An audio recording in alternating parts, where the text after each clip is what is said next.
बच्चों, आज हम लोग आपके शॉर्ट स्टोरी का फर्स्ट चैप्टर आगे पढ़ेंगे। क्या था फर्स्ट चैप्टर वो कब का? The gold watch.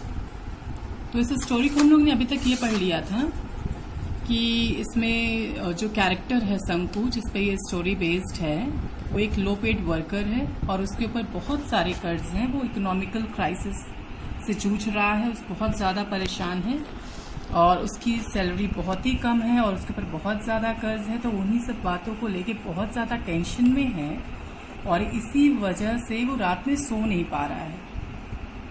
इन्हीं सब चीज़ों को वो सोच रहा है और इस वजह से ही उसके दिमाग में चोरी का ख्याल आ रहा है। क्या चुराने का? गोल्ड वॉच, जो कि उसके ऑफिस में उसके बॉस की एक गोल्ड वॉच है। वो सब चीज़ें वो चुराने का उसके दिमाग में ख्याल आ रहा है।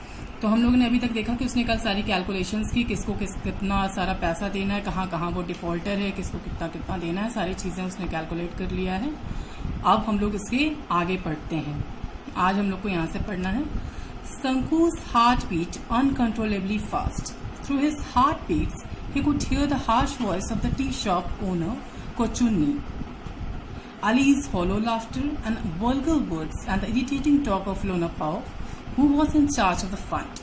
आप क्या कह रहे हैं कि शंकु की जो हार्ट बीट है, यानी उसकी धड़कनें बहुत तेज हो गई ये सारी चीजें सोच के। क्या सोच के? उसके खर्च और उसके कर्ज के बारे में। अब उसकी हार्ट बीट से वो क्या, उसकी धड़कनों में उसको कौन से पास harsh voice of the tea shop owner, जिस चाय वाले से उसके, जिस चाय वाले का कर्ज था उसके ऊपर, जिसका नाम था कोचुन्नी, उसकी हार्श वॉइस, यानी उसको सुनाई पड़ रहा है कि जैसे वो उसको बुरा भला बोल रहा है।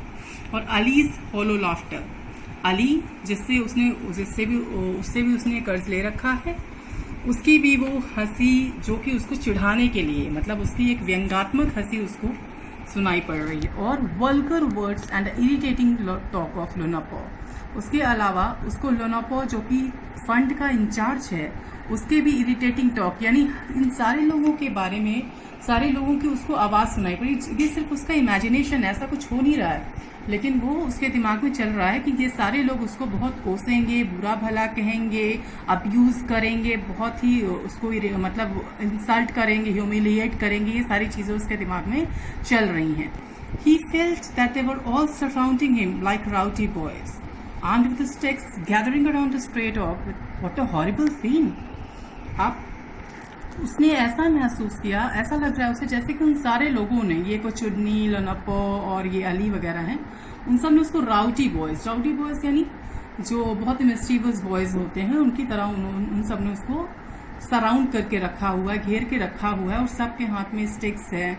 और वो सब लोग उसको कैसे स्ट्रे डॉग्स, यानी जो ये स्ट्रीट डॉग्स होते हैं उनकी तरह, मतलब ये स्ट्रीट डॉग्स की तरह उसको सराउंड करके रखा है। मतलब ये बेचारा एकदम से कि स्ट्रीट डॉग जैसा हो गया है और उन सब ने मिस्चीवियस बॉयज की तरह उसको एकदम से घेर के रखा हुआ है। ये सब सोच के व्हाट अ हॉरिबल सीन, कितना भयानक दृश्य है ये सब सोच के एकदम से परेशान हो गया। अब क्या? Finding it unbearable, Sanku turned over on his stomach and thought, I have no alternative but to pick it up tomorrow. Will it not fetch at least 20 rupees? It was unbearable. Unbearable मतलब असहनीय हो गया शंकु के लिए। सारी सोचना, मतलब ये सब सोचना, ये सारी कल्पनाओं से एकदम परेशान हो गया। अब क्या? उसने एक करवट ली। उसके बाद अब क्या कह रहा है कि मेरे पास अब कोई ऑल्टरनेटिव, यानी कोई और रास्ता नहीं है। मतलब उस घड़ी को छुड़ाने के अलावा मेरे पास कोई रास्ता नहीं। क्या कि उस घड़ी से मुझे 20 रुपीज़ भी नहीं मिल जाएगा? इवन 15 विल डू, 15 भी मिल जाएगा तो चल जाएगा। 15 + 8.5 that is 23.5 rupees. It will fetch more than 15। कह रहा है कि अगर 15 भी मिल जाता है तो 8.5 जो मिल जाएगा तो 23 रुपये, 23.5 हो जाएंगे।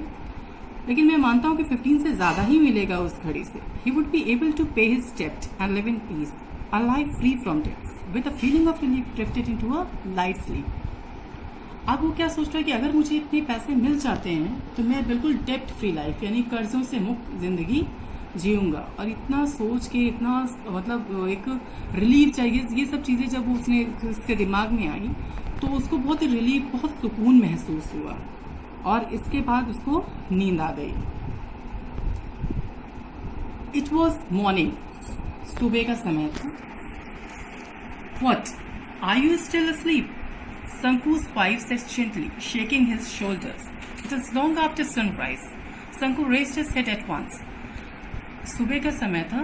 संकु की वाइफ आई, उससे बोले क्या हुआ, अभी तक सो रहे हैं आप?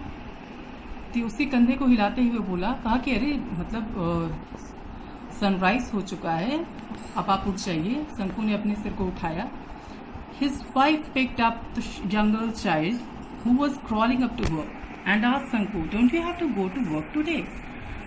उसने देखा तो उसकी वाइफ सामने खड़ी थी।